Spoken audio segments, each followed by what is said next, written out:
Mary Herbert was born at Tickenhill Palace, Bewdley, in Worcestershire, England, on October 27, 1561.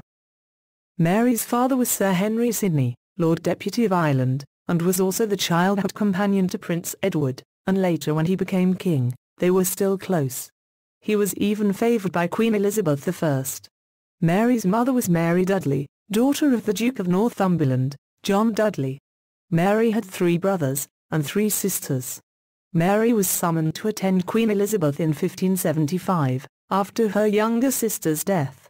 In 1577, between her uncle, Robert Dudley, and her father, they arranged the marriage between Mary and Henry Herbert, 2nd Earl of Pembroke, and together they had 4 children, William and Philip, who both became Earls of Pembroke, and Catherine and Anne, neither of whom survived into adulthood.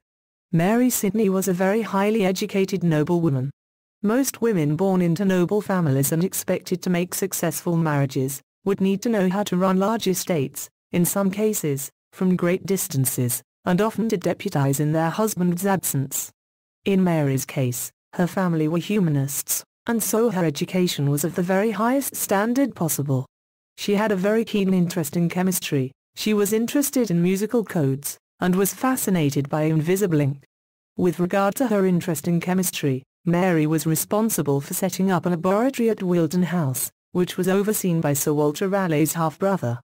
Mary was also very interested in the making of medicines. She was said to be amused by Samuel Daniel, and was also said to inspire creativity by all those around her, from servants to friends, and family members. Her brother Philip was said to have written his Arcadia, not only in her presence, but in her honor.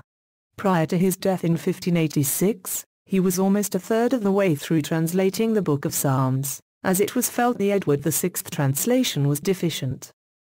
Mary Herbert would become most famous for her work in finishing her brother's psalm translations.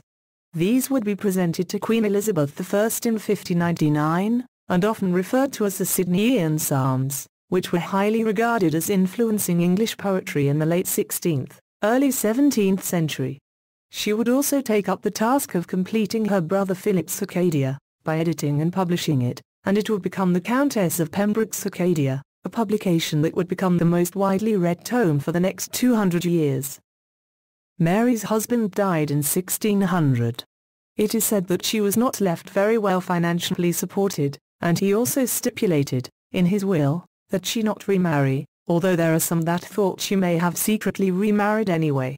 She spent the rest of her life in relative ease, traveling the continent, shooting and playing cards. On her return to England, she built a hunting lodge in Bedfordshire. On September 21, 1621, Mary Herbert, Countess of Pembroke, died of the smallpox, at her home in Aldersgate Street, London.